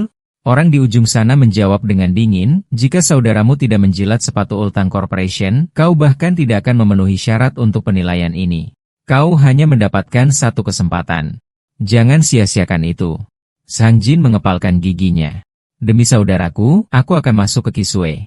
Di platform pengujian inti B, semua kandidat menunggu dalam diam. Lin Yongxin berbicara kepada mereka. Tes ini sederhana. Cukup kenakan pelindung risiko ini, lalu letakkan inti B di atasnya untuk memulai tes. Siapapun yang kompatibilitasnya di bawah 40% akan dieliminasi. Bagi mereka yang belum jelas, izinkan saya menjelaskan apa itu inti binatang. Hanya binatang kelas Hound atau lebih tinggi yang menghasilkan inti binatang. Semakin kuat binatang itu, semakin tinggi kualitas intinya. Yang paling langka adalah inti kelas emas, sedangkan yang paling umum adalah inti hitam dari binatang kelas Hound. Menanamkan inti binatang ke dalam persenjataan binatang memungkinkan seorang pejuang untuk menggunakan kemampuan seperti binatang. Kecocokan setiap orang dengan inti berbeda. Dikombinasikan dengan bakat bawaan, ini menentukan kemampuan apa yang terbangun seperti kekuatan elemental, kekuatan mentah, dukungan, atau kontrol. Pelindung risiko ini adalah persenjataan binatang yang paling dasar. Mereka hanya mengukur kompatibilitas dan tidak memberikan kemampuan. Setelah kau secara resmi bergabung dengan divisi tempur Cisue, kau akan diberi skor B dan persenjataan kelas yang lebih tinggi. Pengujian kompatibilitas inti ini dimulai. Kandidat pertama gagal hanya mencetak 39%, eliminasi segera. Dia tidak bisa menerimanya. Tidak mungkin. Aku peringkat kelima dalam kekuatan fisik. Bagaimana ini lebih sulit daripada membunuh binatang? Kandidat berikutnya mencapai 56% dan berteriak dengan kegembiraan, aku lulus. Aku lulus. Aku bisa bergabung dengan Kisue. Zhang Jin, giliranmu. Zhang Jin mencibir pada penguji yang melemparkan pandangan dingin padanya. Dia merebut skor B sinar hitam, membantingnya ke dalam pelindung pergelangan tangan dengan retakan tajam, wajahnya berkerut karena marah saat dia menggeram, patuhi aku. Detik kemudian, hasilnya, peringkat dekompatibilitas 60%. Kerumunan tersentak. Apa? Pemula top tahun lalu hanya mencapai 56%. Jin Jin memecahkan rekor. Banyak yang langsung menyatakan dia yang terkuat dari penerimaan tahun ini, tetapi Jin Jin mencibir dalam hati. Orang-orang ini semua sampah. Aku sendiri yang terkuat. Ruangan itu berdengung dengan obrolan. Saat itu, Jin Engge muncul di belakang Yan Hao. Kau dari kota Cici, kan? Kenapa aku belum pernah mendengar tentang pejuang sekuat dirimu sebelumnya? Aku adalah mata yang melihat segalanya dari Biro Intelijen Teknis, namun kau berhasil lolos dariku. Kau tidak sederhana. Dan fluktuasi kabut merah aneh di kota Cici beberapa hari yang lalu. Jangan bilang itu tidak terhubung denganmu. Yin Hao dengan cepat berpura-pura bodoh. Apa yang kau bicarakan? Aku tidak mengerti sepatah kata pun. Jin terkekeh. Tidak masalah jika kau menyangkalnya. Yang perlu kau tahu hanyalah aku sangat tertarik padamu. Yin Hao memanfaatkan kesempatan itu. Kalau begitu, Nona tahu segalanya, bisakah aku meminta beberapa informasi darimu? Jin Engge mengangkat satu jari. Tentu. Tetapi dengan satu syarat, selama hasil tesmu melampaui milikku, aku akan memberitahumu apapun yang ingin kau ketahui. Dia mendekat dan menekankan segalanya. Berikutnya, Jin Engge. Kerumunan mulai berbisik-bisik. Dia datang, melangkah ke atas panggung. Jin Engge menyatakan dengan berani, perhatikan baik-baik semuanya. rekor Zhang Jin akan segera kupecahkan. Yan Hao bertanya-tanya apakah dia benar-benar sekuat itu sementara Zhang Jin mencibir dalam hati, badut menyedihkan. Tapi Janine dipenuhi dengan kepercayaan diri. Dia mengambil inti energi hitam. Dengan suara retakan tajam, dia menekannya ke pelindung pergelangan tangan. Detik berikutnya, layar menyala, petarung peringkat B, kompatibilitas 78%. Para kandidat meledak bersorak. Tidak mungkin. Itu belum pernah terjadi sebelumnya. Apakah mesinnya tidak rusak? Janine terkikik nakal. Sudah kubilang, aku akan memecahkan rekor Zhang Jin. Zhang Jin menggertakkan giginya begitu keras hingga hampir patah. Selain Yan Hao, aku juga tidak akan membiarkan wanita sialan ini lolos. Kandidat terakhir, Yan Hao. Yan Hao berpikir dalam hati, kekuatan Jining itu nyata. Mungkin dia tidak berbohong. Dia mungkin tahu banyak. Tepat saat itu, Jining melompat di depannya dengan seringai. Nah, merasakan tekanannya sekarang, tetapi untuk Yin Hao, dengan jejak Xiao Sui yang dipertaruhkan, dia harus memenangkan taruhan ini. Perhatikan baik-baik. Dia berbalik meninggalkan kerumunan hanya dengan siluet punggungnya yang keren. Menurut Song Rui, peringkat petarung Yin Hao setidaknya C. Inti energi B di depannya adalah tingkat yang sama dengan yang dia serap sebelumnya, tingkat hitam. Jadi, berapa kompatibilitasnya? Ayolah. Mari kita lihat seberapa besar potensi yang sebenarnya dia miliki. Detik berikutnya, layar menyala, peringkat C. Para kandidat menatap dengan mata terbelalak. Mulai langsung di peringkat C, itu adalah tingkat pemimpin regu, tetapi kemudian layar menjerit dengan alarm. Kesalahan, kerusakan sistem, pembacaan kompatibilitas inti energi B. Hei, apa yang terjadi? Rasa dingin menjalar melalui Yan Hao. Sesuatu terasa salah. Beberapa saat kemudian, sistem mengeluarkan hasilnya. Kompatibilitas, 0%. Hasilnya keluar. Tingkat kompatibilitas Yan Hao adalah 0, Zhang Jin tertawa terbahak-bahak. Sungguh lelucon. Berbicara besar padahal kau sampah. Bahkan inti energi menolakmu. Yan Hao mengabaikan hinaan yang menggonggong, tetap memusatkan pandangannya pada lengannya. Pikirannya berpacu. Sial. Tubuhku dengan paksa melahap inti energi ini. Jianing bergegas ke pemindai, menolak untuk mempercayai pembacaan itu. Tidak mungkin. 0%. Yang terburuk dalam catatan setidaknya 1%. Kemudian matanya berbinar karena kegembiraan. Aku harus merekam ini. Orang tua itu akan senang. Zhang Jin juga memperhatikan anomali itu, mencibir. Inti energi anak itu, ada sesuatu yang salah. Instruktur Lin, Yan Hao mencuri kotak inti energi. Inti energinya hilang dari gelang tangannya. Instruktur Lin mengarahkan pandangannya ke Yan Hao. Angkat tanganmu. Tunjukkan gelang tanganmu dan intinya. Tetapi tidak ada apapun di dalamnya. Wajah Lin menjadi gelap. Apa? Di mana inti energimu? Yan Hao tergagap dengan canggung. Aku tidak tahu apa yang terjadi. Dalam hati, dia mengutuk. Jika dia tidak bisa menemukan alasan, dia akan berakhir menjadi tikus lab. Tidak ada pilihan, dia harus berjudi. Gelombang energi merah menyembur keluar. Tangan kirinya bersinar merah bahwa dia menyamarkan beastifikasinya seolah-olah itu hanya kekuatan inti energi yang terbangun. Dengan desisan, armor merah membentuk cakar tajam di sekitar tangannya. Terlihat seperti kemampuan inti energi asli. Zhang Jin membeku dan keceplosan. Sial, apa-apaan itu? Instruktur Lin tegang seperti menghadapi ancaman mematikan mencabut senjatanya. Semua orang waspada, mundur. Mata Sinying semakin berbinar. Tunggu. Mungkinkah ini beastifikasi? Pikiran Zhang Jin berpacu. Tidak mungkin. Orang ini terinfeksi. Nada bicara Lin berubah dingin. Kita mungkin harus melumpuhkannya di sini sekarang. Semuanya mundur. Bud Jianing, si pembuat suasana hati, berpose lucu. Hei, Yin Hao. Apa kau bisa mendengarku? Yin Hao tampak jengkel. Apalagi sekarang? Lin akhirnya menghela napas. Kau tidak kehilangan kendali? Yan Hao menghilangkan armor di tangannya dan bergumam, sepertinya kemampuan inti binatang itu memaksa masuk ke dalam diriku. Dan kemudian ini terjadi. Jianing langsung menempel di lengannya, menjerit kegirangan. Tidak mengamuk. Ini adalah kemampuan transformasi. Ya Tuhan. Ini pertama kalinya kita melihatnya. Bahkan instruktur Lin tersenyum. Nak, kau dapat jackpot obesitas mati, lalu kembali sendiri. Belum pernah terdengar, itu kekuatan langka. Tidak diragukan lagi. Yin Hao, bagaimanapun, menatap tajam ke arah Jianing. Sebenarnya kau siapa? Kenapa kau tahu banyak? Jeanning mengedipkan mata main-main. Sudah kubilang, aku pada dasarnya ensiklopedia berjalan. Instruktur Lin menjelaskan, namanya Jeanning, kandidat untuk penerimaan Kishui tahun ini, dan juga peneliti senior di Biro Intelijen Teknis. Ayahnya, Mayor Jenderal Jin Anqing, menjalankan seluruh divisi penelitian dan pengembangan. Jeanning langsung cemberut. Instruktur Lin, itu informasi rahasia.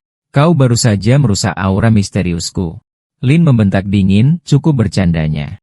Yin Hao, serahkan skor B-nya. Yin Hao membeku. Serahkan. Sial. Aku sudah menyerapnya. Bagaimana caranya aku mengembalikannya? Dia memasang tampang bodoh. Instruktur Lin, bukannya aku tidak mau, tapi benda itu terjebak di dalam diriku dan tidak mau keluar. Mata Zhang Jin berubah merah karena cemburu. Inti binatang itu dengan sukarela menyatu ke dalam dirinya. Pikirannya berputar cepat. Aku perlu segera memberitahu Grand Fine. Orang ini adalah subjek percobaan yang sempurna.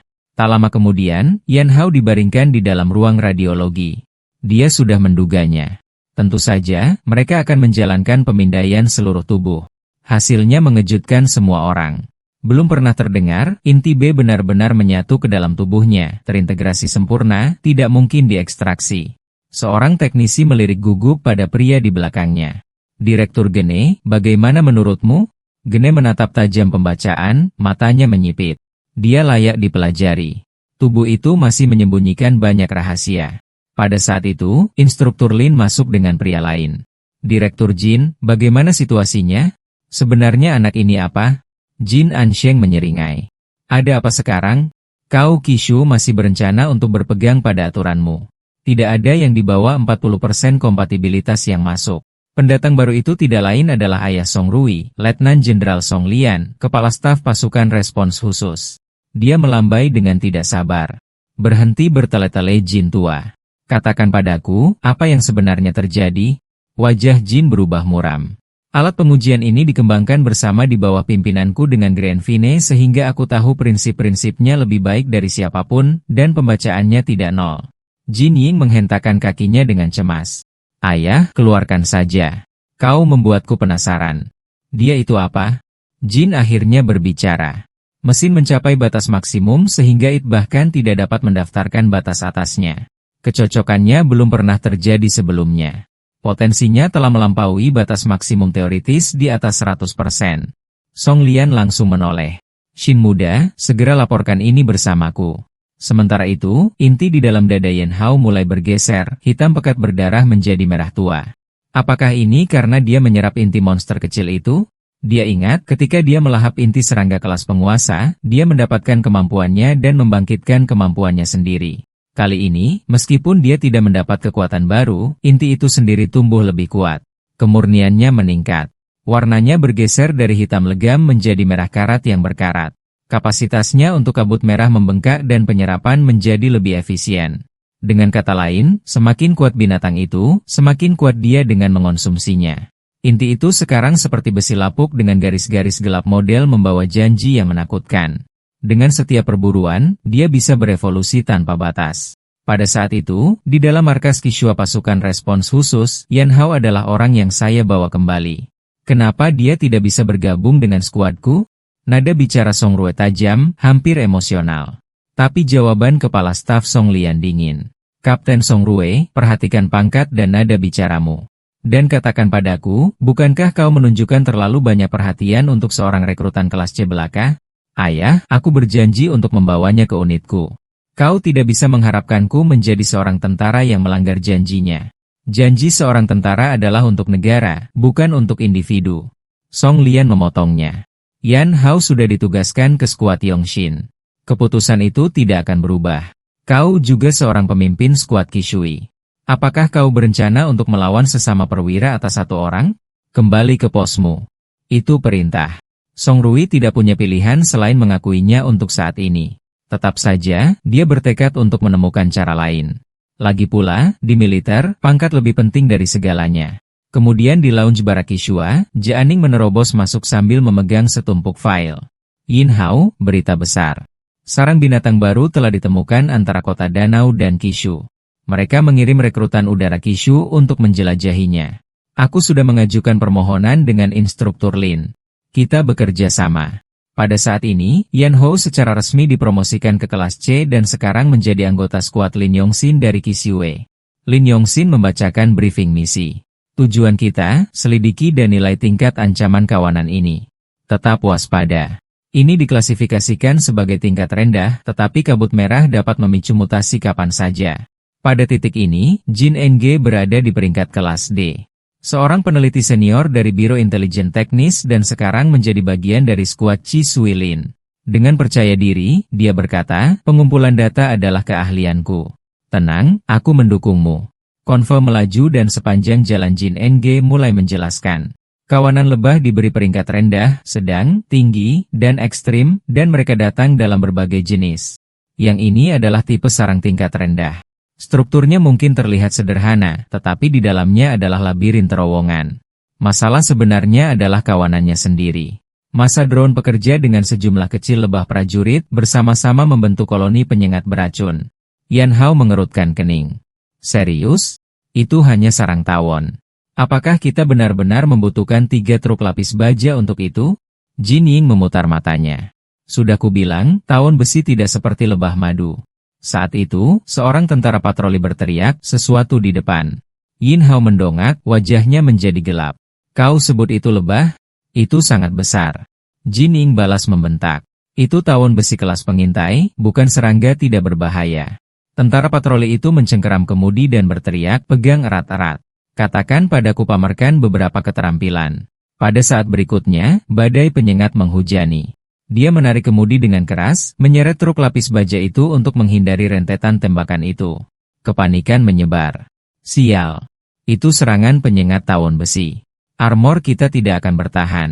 Mata Yan Hao menajam, energi melonjak melalui dirinya. Serahkan kawanan itu padaku.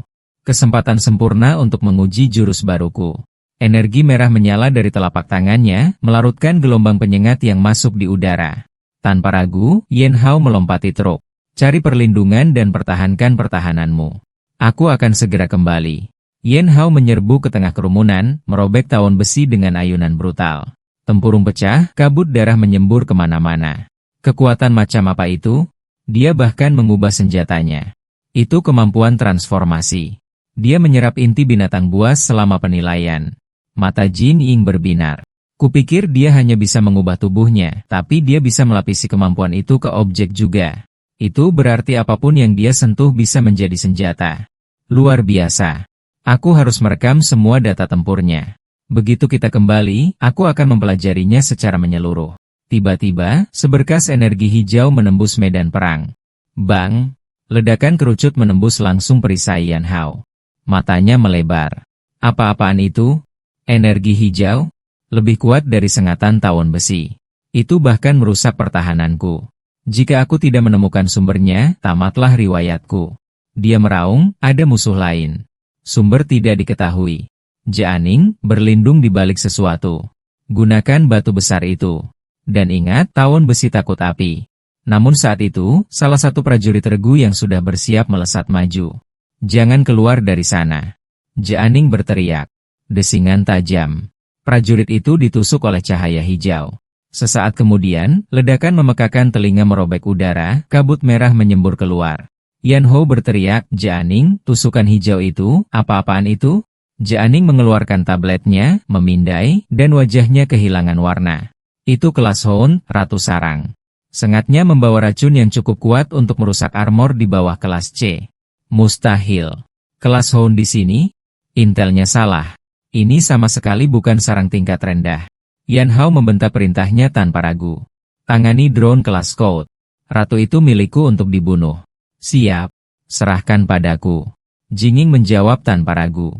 Meskipun hanya peringkat kelas D, dia adalah pembangkit elemen yang memegang kekuatan angin. Badai bangkit. Dalam sekejap, angin puyuh embusan setajam silet meraung hidup-hidup mengiris gerombolan. Tawon besi tercabik-cabik di udara, sayap dan tubuh mereka menghujani berkeping-keping. Tiba-tiba, Yan Hao melihat bayangan besar. Di sana dia Ratu Tawon. Kena kau.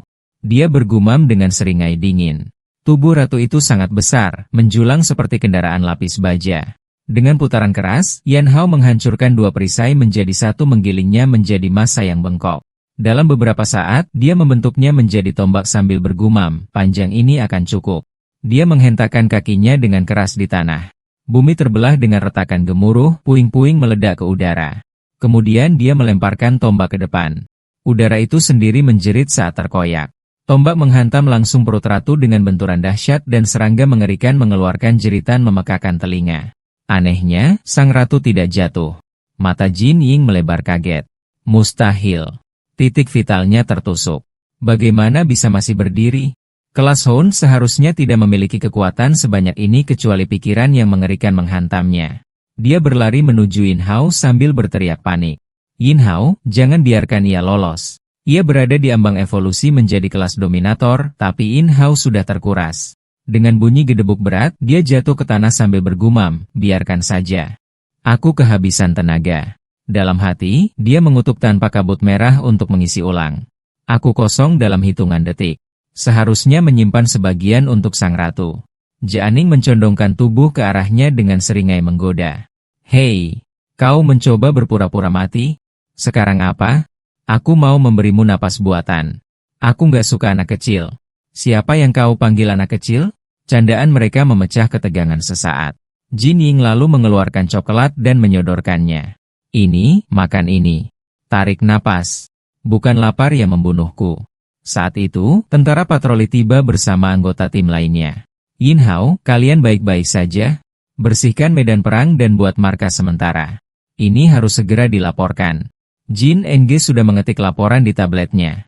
Bersama, Yin Hao dan Jin NG menatap rute pelarian sang ratu. Alatnya menunjukkan miskonsentrasi merah sarang masih pada tingkat rendah, berarti mereka bisa masuk dengan pakaian pelindung. Yin Hao mengerutkan kening, bukankah kita menunggu bantuan? Tapi Jianing menggelengkan kepalanya. Ratu itu terluka. Ini kesempatan terbaik kita untuk mengumpulkan data dan menghabisinya, dan tingkat ancaman sarang sudah naik ke menengah tinggi. Jika kita berhasil, ini akan menjadi misi lintas genting. Hadiahnya akan besar. Sementara itu, di markas tanggap khusus di dalam kantor staf, Komandan Song berbicara dengan suara pelan. Ada perpecahan di antara petinggi. Beberapa ingin dia dibina sebagai aset tingkat atas. Yang lain, ilmuwan gila itu ingin membedahnya sebagai spesimen. Yin Hao itu unik. Awasi dia setiap saat. Tiba-tiba, alat komunikasi darurat di sabuk Lin Yongxin mulai berbunyi tajam. Komandan Song membentak, jawab sekarang. Apa? Kau bilang sarang, regu Yin Hao, yang sedang menjelajah telah meningkat dari tingkat rendah ke tingkat tinggi? Dan Yan Hao dan Jin NG sudah masuk ke dalam? Itu gegabah. Komandan Song menyela, lebih tenang tapi tegas. Tidak. Gadis itu Jin NG, dia mungkin terlihat ceroboh tapi dia teliti. Dia tidak akan mengambil risiko buta. Ada sesuatu yang terjadi di sini. Kerahkan regu Sui terdekat segera. Song Rui akan memimpin. Tujuan utama, amankan keselamatan Jin NG dan Yan Hao. Kedua, musnahkan sarang. Saat itu, Lin Yongji tiba-tiba mendorong pintu hingga terbuka. Lin Yongxin membeku. Yongji, bukankah seharusnya kau di rumah sakit? Komandan Song berkata datar, Yongxin, aku ingin adikmu terus membayangi Song Rui. Ada keberatan? Lin Yongji, laporkan diri ke Kapten Song Rui segera dan layani sebagai ajudannya. Itu perintah. Baru saat itulah Lin Yongxin menyadari. Jadi kau yang menempatkannya di sisinya sebelumnya. Komandan Song melambaikan tangan tanpa penjelasan lebih lanjut. Pikirannya berat, Song Rui, aku tidak tahu mengapa Yan Hao begitu penting bagimu, tapi sebagai ayahmu, hanya ini yang bisa kulakukan untukmu. Sementara itu, Yan Hao dan Jin Ying sudah mencapai sarang. Hanya anggota Cisue seperti mereka yang dilengkapi dengan pakaian tempur yang cukup kuat untuk menahan kabut merah. Semoga semuanya berjalan lancar. Jin NG terus mengawasi detektor dengan cemberut. Pembacaan energi belum banyak bergeser, tapi jika ratu itu benar-benar berevolusi menjadi kelas dominator, kesulitan sarang akan meroket. Yin Hao, berjalan di depan tiba-tiba berhenti. Suaranya menurun. Berhenti. Di depan, sosok besar muncul di jalan mereka. Ratu Jarum Racun lapis besi yang bermutasi. Dilihat dari ukurannya dan sengatan mengerikan di ekornya, ia sudah naik ke kelas dominator. Evolusi telah selesai. Mata Jin Ying membelalak tak percaya. Mustahil. Kabut merah di sini tidak cukup pekat untuk evolusi secepat itu. Lebih buruk lagi, bahkan lebah racun kelas pengintai di sekitar mereka jelas tumbuh lebih kuat. Dia menatap analisanya, kepanikan menyebar di wajahnya. Tidak. Tingkat kabut merah di sini telah lama melampaui ambang batas bahaya. Mengapa sistem tidak memicu alarm? Sebelum dia bisa berkata lebih banyak, Jin Ying tiba-tiba ambruk ke tanah batuk dengan hebat. Darah menetes dari sudut bibirnya, namun dia memaksakan diri di antara napasnya. Ada pengkhianat di dalam Cishu. Seseorang merusak pakaian kita. Perlindungan terhadap kabut merah gagal. Saat itu, kabut merah melonjak memadat menjadi aliran seperti pisau yang menebas ke arah mereka. Mata Yin Hao mengeras. Dia menarik Jianing dan berteriak, mundur. Pada saat yang sama, Yin Hao merasakan gelombang kegembiraan. Dia khawatir kehabisan kabut merah dan sekarang praktis dikirimkan sendiri. Tapi sebelum yang lain, dia menangani masalah terpenting, mengamankan Jin Ying. Di medan seperti ini, dia tidak bisa bertarung dengan dia tanpa perlindungan. Mereka menyelinap ke dalam gua tersembunyi. Yin Hao berbisik, sembunyi di sini. Tempat ini tersembunyi dan berventilasi. Kamu seharusnya bisa bertahan beberapa saat. Jin NG, hubungi Haki sekarang. Minta bala bantuan menyiapkan pakaian pelindung. Aku akan mengulur waktu dan menahan mereka. Tegakkan bahunya. Serahkan padaku. Aku akan segera mengunggah data sarang dan status saat ini. Saat Yan Hou bersiap untuk berlari keluar dan mengalihkan perhatian tawon berbisa.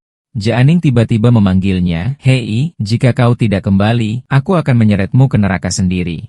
Tatapan Yin Hao mantap dan percaya diri. Jangan khawatir, aku akan kembali. Aku sudah mendapatkan kekuatan yang cukup untuk melindungi orang-orang yang penting. Dia diam-diam membuat janji yang sama seperti yang dia buat untuk Xiao Sui, tidak menyerah, tidak mundur. Kemudian memadatkan bola energi merah menyala di telapak tangannya, dia menghadapi Ratu Besi berbisa mutan kelas dominator dan beberapa tawon kelas pengintai dan menggeram. Ayo, aku tidak akan gagal. Yan Hao mendongak. Langit dipenuhi. Tawon besi memenuhi udara seperti badai hidup. Dia menghitung dengan cepat. Meriam energi kumbang kelas dominator itu, aku hanya bisa menembak satu kali. Aku tidak boleh meleset. Dia menarik napas dalam-dalam mengumpulkan setiap ons kabut merah ke telapak tangannya, fokus memadatkan dan meledakkan. Ledakan merah, sebuah kilatan membutakan meletus. Ledakan itu merobek udara bergema seperti guntur. Ketika debu akhirnya mengendap, Yin Hao berlutut terengah-engah, tidak yakin apakah dia berhasil. Tapi saat asap menghilang, wajahnya jatuh. Kabut merah tunggu. Kau pasti bercanda. Dia mendongak. Tawon besi tidak berkurang tapi bertambah banyak. Mereka lebih kuat dan jumlahnya lebih banyak. Jin NG tidak ragu-ragu. Dia merobek analisanya, jari-jarinya terbang melintasi sirkuit. Dapat. Seharusnya memberikan bacaan yang akurat sekarang. Sedetik kemudian, perangkat itu menjerit, peringatan, peringatan, konsentrasi kabut merah kritis. Level saat ini, 2 kali batas aman. Tiba-tiba, ledakan memekakan telinga meletus di luar gua. Gelombang kejut hampir membuat Jin Ying terjengkang. Jantungnya berdebar. Apa ledakan itu mengadu kabut merah lebih banyak lagi? Turbulensi berubah menjadi katalis yang memberi makan kawanan. Bahkan tawon besi kelas pengintai terendah dengan cepat berevolusi menjadi monster kelas pemburu dikelilingi oleh badai predator yang tumbuh. Yin Hao hanya bisa menghindar dan menenun. Sial. Semakin aku bertarung, semakin banyak jumlahnya dan mereka semakin kuat. Seekor tawon kelas pemburu menuki ke arahnya. Sengat berbisanya menghantam kakinya. Rasa sakit membakarnya. Bahkan di udara merah padat, tingkat penyerapannya tidak bisa mengimbangi dan bagus. Aku akan kehabisan tenaga sebelum mereka. Jantung Jin Ying berdebar kencang di dadanya. Yin Hao, bisakah kau tetap bertahan? Tiba-tiba, mata membelalak ngeri. Tunggu. Lehermu, pola itu korosi merah. Pakaianmu telah dirusak. Penganalisa terus berbunyi bip seperti orang gila, lampu berkedip merah saat bacaan naik semakin tinggi. Jin membeku, kesadaran menghantamnya seperti pukulan. Tidak, kabut itu menghabiskannya. Dia akan kehilangan kendali. Dalam detak jantung berikutnya, Jin NG memutar tangannya mengumpulkan tekanan udara hingga bola angin berputar terbentuk di antara telapak tangannya. Aku perlu meniup kabut merah menjauh darinya. Tembakan tekanan angin. Wos! Serangkaian cangkang angin menjerit melalui udara memotong lurus ke arah Yin Hao. Sekarang, dia berteriak membanting tangannya ke detonator. Ledakan dahsyat meletus. Kabut merah tersebar seperti kain robek. Yan Hao berkedip tak percaya. Oh, sempurna. Terima kasih banyak. Jenius. Kau baru saja menghancurkan sumber energiku. Dengan kabut merah hilang, koneksinya ke kekuatan sekitar terputus seketika. Di atasnya, tawon besi berputar seperti predator. Sengat mereka berkilauan dalam kabut redup. Wos, wos, wos, rentetan duri berbisa menghujani dari segala arah. Yin Hao meraung menyilangkan tangannya untuk melindungi diri. Dia meringis saat puluhan duri menancap di lengannya. Sial. Ada racun pelumpuhnya juga? Sebelum Yin Hao bereaksi, gelombang proyektil bersiul menembus udara di belakangnya. Matanya melebar. Sial, tidak ada waktu untuk menghindar. Tiba-tiba, sebuah hantaman dahsyat. Seseorang menerobos puing-puing dari atas. Boom! Orang baru itu melemparkan dirinya di antara Yin Hao dan duri yang datang, menerima pukulan penuh di punggungnya. Yan Hao membeku karena tidak percaya. Letnan Lin, Lin Yongji, tipe kekuatan kelas C. Kemampuan dasar, penguatan tubuh, kemampuan turunan, pengerasan hipersensitif. Korps binatang, Panglima Perang terenggiling, bahwa dia menggertakkan giginya dan berteriak pertarungan belum berakhir. Fokus, Yin Hao. Tawon besi di belakang, Yin Hao menjerit, berkumpul kembali untuk serangan lain. Bang, bang, bang, hujan tembakan merobek kawanan itu menghancurkan mereka di udara. Penembak mendarat dalam kilatan petir. Itu Kapten Song Rui. Tipe elemental kelas C, kemampuan dasar, elektromagnetisme, turunan, serangan petir, rail cannon, pengendalian pasir besi, peretasan dan magnetisasi, inti binatang, kelas belut kolosal. Kapten Song, bagaimana Anda? Song Rui menyarungkan senjatanya, mata tajam, tangannya masih berderak dengan listrik. Markas mengirim kami untuk bantuan. Semua unit maju. Perintah Song Rui bergemuruh seperti guntur. Bersihkan setiap serangga sialan itu. Pasukannya bergerak seketika, membentuk formasi yang sempurna. Tim Alpha, tingkatkan panas, bakar koridor itu hingga tertutup. Tim Bravo, tekan jarak menengah. Jaga agar sayap mereka tetap terpotong, perintahnya. Letnan Lin, Yin Hao mundur dan berkumpul kembali. Siap, Kapten. Jauh di dalam sarang, Ratu bangkit, perutnya berdenyut dengan cahaya menakutkan saat energi beracun berkumpul di ujung sengatnya. Apa-apaan ini? Begitu cepat, seorang prajurit berteriak. Letnan Lin, awas. Tapi Song Rui tidak bergeming. Matanya menyipit saat dia mengangkat senapan rel, petir merambat di sepanjang larasnya. Jangan melihat ke belakang, lari saja kelas Panglima Perang. Baiklah kalau begitu. Pemusnahan elektromagnetik, tembak. Lengkungan ungu menyilaukan merobek udara mengguncang seluruh sarang.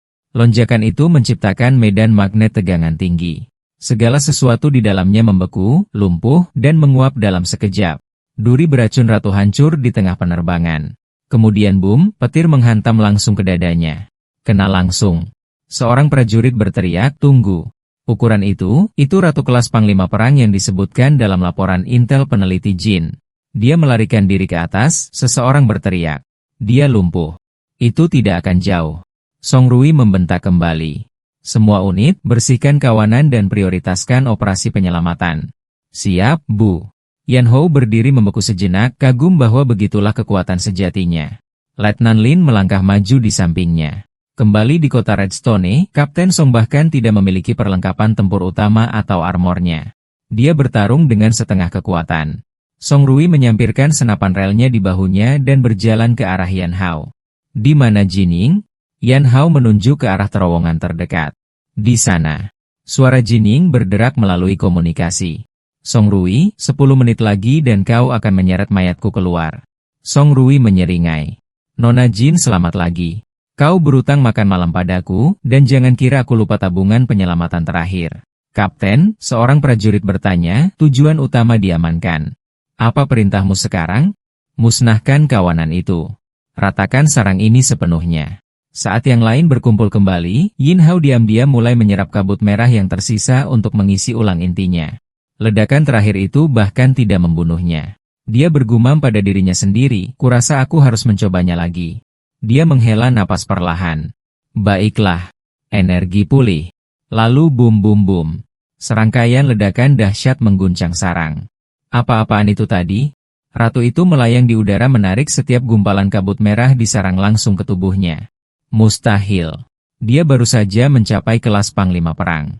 Dia mencoba berevolusi lagi. Wajah Jining menjadi pucat saat pembacaan melonjak. Bahaya. Level kabut merah menembus tingkat 4. Dia menatap pemindainya dengan tidak percaya. Dari mana semua kabut ini berasal? Tunggu. Sarang ini sebenarnya bisa menjadi tingkat tinggi. Ratu Tawon Besi mengeluarkan raungan yang mengguncang tulang. Gelombang kejut merobek gua saat badai merah berputar di sekelilingnya. Kapten Song, sebuah suara berteriak melalui koms. Kami mendapatkan banyak kawanan kelas Hound yang masuk dari belakang. Tangani kawanannya. Yan Hao membentak, matanya terpaku pada Ratu. Aku sendiri yang akan mengalahkannya. Yan Hao, sialan. Mata Song Rui berkedip saat dia berteriak, semua unit, lindungi dia. Tembakan penekan sekarang. Siap laksanakan. Tembakan yang diisi melengkung di udara menghantam Ratu Tawon Besi. Song Rui menggertakkan giginya. Kita akhiri ini di sini atau kita semua mati di sini. Yan Hao melesat masuk seperti seberkas cahaya merah darah, energi melonjak di seluruh kulitnya. Dia menyerang lagi dan lagi, cakar menghantam baju besi Ratu dalam kabut kemarahan. Tapi cangkang makhluk itu seperti baja tempa, tidak bergerak, tidak bisa dipecahkan. Hanya kekuatan kasar tidak akan berhasil, gumamnya. Dia mengumpulkan kekuatannya, energi berputar di telapak tangannya. Implosi merah, Geo. Boom. Ledakan mengguncang sarang melemparkan Yin Hao mundur ke dinding. Apakah itu berhasil? Dia menyipitkan mata melalui kabut, jantung berdebar kencang. Sepersekian detik kemudian, sesuatu yang hitam dan merah melesat keluar dari ledakan seperti tombak yang mengiris melewati kepalanya. Yin Hao berguling ke samping terengah-engah. Tidak cukup kekuatan. Ledakan energi saja tidak bisa membunuhnya. Aku butuh sesuatu yang lebih tajam, sesuatu yang bisa menembus cangkang itu. Tiba-tiba, mata Yin Hao terpaku pada proyektil yang hampir menusuknya, sengat besar Ratu. Seringai menarik bibirnya. Ya, kurasa kau baru saja menyerahkan senjataku padaku. Wujud binatang di belakang, dia meraung. Lebih banyak sengat diluncurkan ke arahnya dalam rentetan mematikan. Yin Hao menghindar dan menenun di udara menyerbu langsung ke arah Ratu. Mengumpulkan setiap sisa kabut merah di dalam dirinya, dia membungkus energi di sekitar sengat seperti baju besi cair. Arus merah berputar dan berkobar dengan panas yang dahsyat. Kau memberiku senjata, gerutunya, matanya menyala merah padam. Sekarang izinkan aku membalas budi. Kabut merah menebas, busur merah padam yang menyilaukan membelah udara. Tubuh Ratu Tawon Besi terbelah dua. Gelombang kejut meratakan segala sesuatu di dalam ruangan. Yin Hao berlutut terengah-engah, lengannya gemetar karena kelelahan. Kemudian perlahan, bola kristal merah melayang dari sisa-sisa Ratu. Inti kelas Panglima Perang, bisiknya. Dia mengulurkan tangan dan meraihnya. Sempurna, aku akan mengambilnya. Tetapi saat tangannya menutup di sekitarnya, seluruh tubuhnya kejang. Energi inti membanjiri nadinya memenuhi inti kristal di dalamnya hingga meledak. Yan Hao berteriak, memegangi dadanya saat cahaya merah merobek tubuhnya. Sial. Terlalu banyak. Aku tidak bisa menahannya. Di sisi lain medan perang, meriam elektromagnetik masih menembak.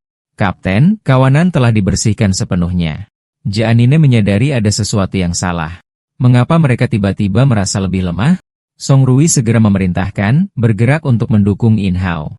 Dia segera menemukan Yin Hao tergeletak di tanah dengan senjata berbentuk sengat di sampingnya. Ekspresi Song Rui berubah, Yin Hao. Jin Yin sedang memeriksa kondisinya. Detak jantungnya terlalu cepat. Sinyal sarafnya tidak stabil. Melihat ekspresi kesakitan Yin Hao, dia berkata, dia terlalu banyak terpapar kabut merah sehingga dia bisa kehilangan kendali. Song Rui, yang jelas khawatir, memerintahkan, Letnan Lin, gunakan POD medis seluler untuk memblokir sinyal sarafnya. Mereka tidak punya pilihan selain mendirikan kemah sementara di lokasi. Seorang tentara patroli bertanya, Letnan, apakah saudara Yin akan baik-baik saja? Lin Yongji menjawab, dia stabil untuk saat ini. Song Rui menambahkan, Jining, kamu adalah petugas teknologi. Sesuaikan dan pantau parameter POD medis. Jining menjawab, siap. POD medis dinyalakan dan anestesi disuntikan ke dalam ruangan. Jining menatap Song Rui. Ini hanya akan menekannya sementara. Kita harus kembali ke markas secepat mungkin. Song Rui menjawab, mengerti. Tak seorang pun dari mereka tahu bahwa di dalam tubuh Yan Hao, pertempuran yang tak terlihat sedang terjadi. Diri gelapnya mengangkatnya dan berkata, berikan aku tubuhmu. Rangkul perubahan menjadi binatang. Yan Hao tiba-tiba memikirkan orang tuanya dan saudara perempuannya. Maafkan aku ibu, ayah. Xiao Shu, semuanya sudah berakhir. Dia merasa bahwa dia akan mati. Versi gelap dirinya terlalu kuat sehingga dia tidak bisa menang. Tiba-tiba, dia seolah melihat orang tuanya lagi, hiduplah anakku. Kamu harus hidup. Kemudian terdengar suara saudara perempuannya, kamu harus kembali dengan selamat. Ya, Xiao Sui masih menunggunya. Pertempuran belum berakhir.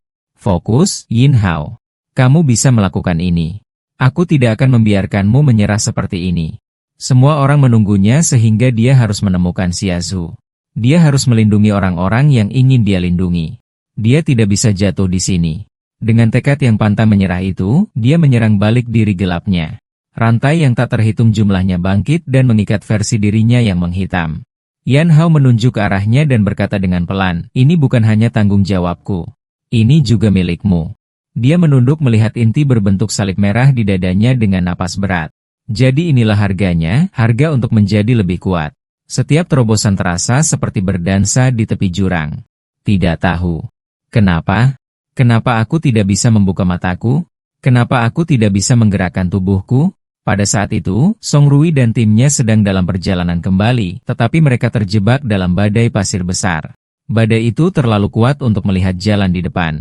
Bergerak maju lebih jauh akan terlalu berbahaya.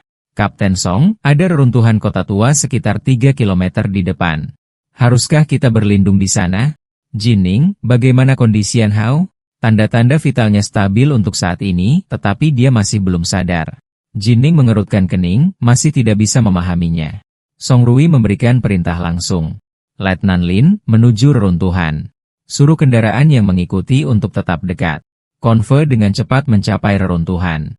Semuanya keluar dan istirahat. Tiba-tiba, Song Rui menjadi waspada. Jianing, ada sesuatu yang terasa salah di sini. Pindai area tersebut. Periksa stabilitas struktural, konsentrasi kabut merah, dan sumber panas apapun. Siap, Bu. Lindungi Yan Hao. Itu adalah prioritas utama kita dari markas. Dimengerti. Insting Song Rui benar. Beberapa musuh bersembunyi di balik bayang-bayang mengawasi mereka. Detik berikutnya, panah beracun yang tak terhitung jumlahnya melesat keluar dari reruntuhan ke arah tim. Letnan Lin segera mengeraskan lengannya dan berteriak, serangan musuh. Berlindung. Jining melihat panah berasap itu dan menjadi pucat. Baut dilapisi dengan cairan tawon berbisa. Song Rui dengan cepat memerintahkan semua orang untuk menyebar, tidak menyadari bahwa sebuah batu besar jatuh di atasnya. Dia menghindar tepat pada waktunya. Boom! Batu itu menghantam tanah mengirimkan debu ke udara. Kapten Song, seseorang berteriak. San Rui bergegas maju keluar dari tempat perlindungan. Saat puing-puing berjatuhan, Letnan Lin bergerak di depan Jianing. Jianing, awasi batu yang berjatuhan. Jangan biarkan mereka kabur. Ambil semua yang mereka punya, teriak salah satu penyergap. Beberapa botol bir dilemparkan ke arah mereka. Coba ini dulu. Crash. Botol itu pecah, melepaskan jejak gas hijau. Apa itu? Teriak Song Rui. Tidak. Itu gas dari cairan tubuh monster kelas Panglima Perang. Efeknya melumpuhkan. Penyergap melihat ini dan mulai tertawa. Seorang pria bermata satu menerjang Song Rui sambil berteriak, gadis kecil, serahkan semua barang berhargamu. Enyahlah. Ro membentak sambil menendang dengan keras. Pria bermata satu itu terbang kembali lebih cepat dari sebelumnya dan jatuh dengan keras ke tanah. Detik berikutnya, sebuah tombak besar melesat lurus ke arah POD medis. Song Rui jatuh ke tanah, menggertakkan giginya. Sial. Tubuhku lumpuh. Kaitkan. Tarik. Salah satu dari mereka berteriak. Pasti ada sesuatu yang berharga di dalam kotak logam ini. Wajah Jining berubah. Jangan sentuh dia, teriaknya. Sesaat kemudian, sebuah panah menembus betisnya. Para penyerang mengambil apa yang mereka bisa dan segera melarikan diri, sementara Jining hanya bisa menonton tanpa daya. Sementara itu, sesuatu yang aneh terjadi di dalam tubuh Yan Hao.